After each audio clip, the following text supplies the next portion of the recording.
fast, guys, because I have, as always, talked too much, and I don't have a lot to look at, to be fair.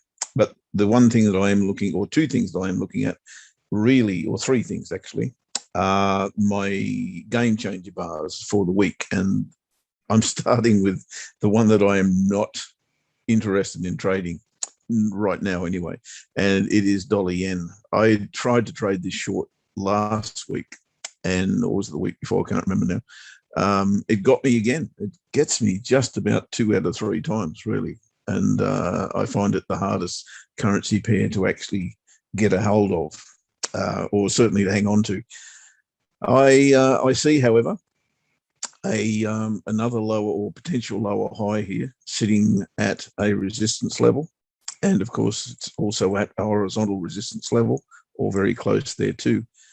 So I do see some downside here, and I have got that game changer bar. I won't be trading that per se, because it's got to break through this trend line, if you like, or trade line as I call them.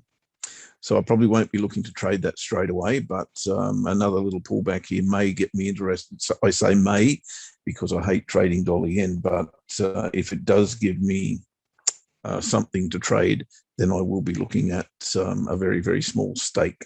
The other game changer bar, and we spoke about Aussie Kiwi. I asked Julian this question, knowing that I'd be looking at Aussie Kiwi, and I wanted his opinion. And his opinion, of course, was that we should be sellers at the moment. I'm going to disagree with that on the first instant, because I do have a game changer bar in this one here on the weekly chart, but I've also got a very, very, very strong horizontal level, in my humble opinion. Yes, it's been broken. It's been broken 3 times.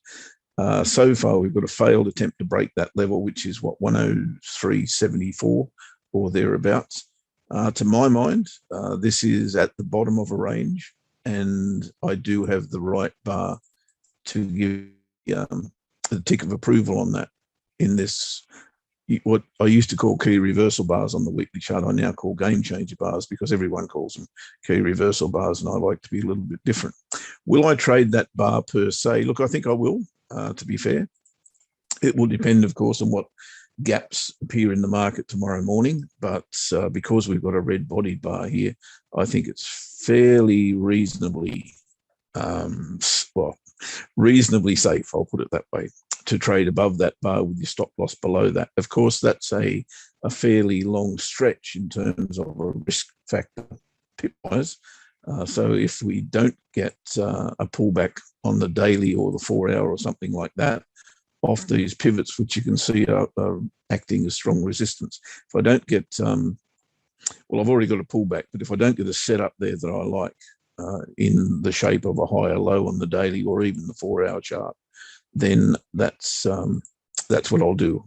We'll rely on the weekly. But best case scenario here on a 4 hour chart would be to put in a false break. Daily pivot's probably going to sneak up to here somewhere. That's going to create an issue, because you don't really want to be trading to those pivots per se. So you want to get an entry maybe down here somewhere, and then get profit at the pivot before you go nuts.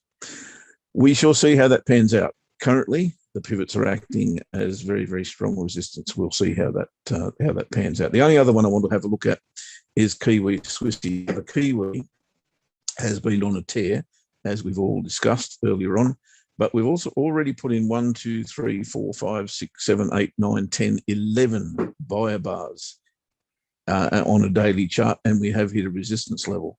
Now, scalpers can probably have a bit of a picnic here, trading this to the short side. I'm not a scalper, but what I will be looking for on the smaller time frames is maybe a double top, any kind of reversal situation here, and then a lower high to trade this back down to around about the 64.20 mark. I think that's the next, well, it's the retracement level that I feel is going to be in play. There's probably even a confluence in a trade line through here.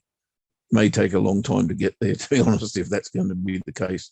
But I'm looking to trade the retracement of this. I'm not saying for 1 second that it's going to reverse, because this is a massive breakout bar, but I do feel that we're going to get a bit of a retracement here, and if I can trade that retracement leg, I'd be happy so to do.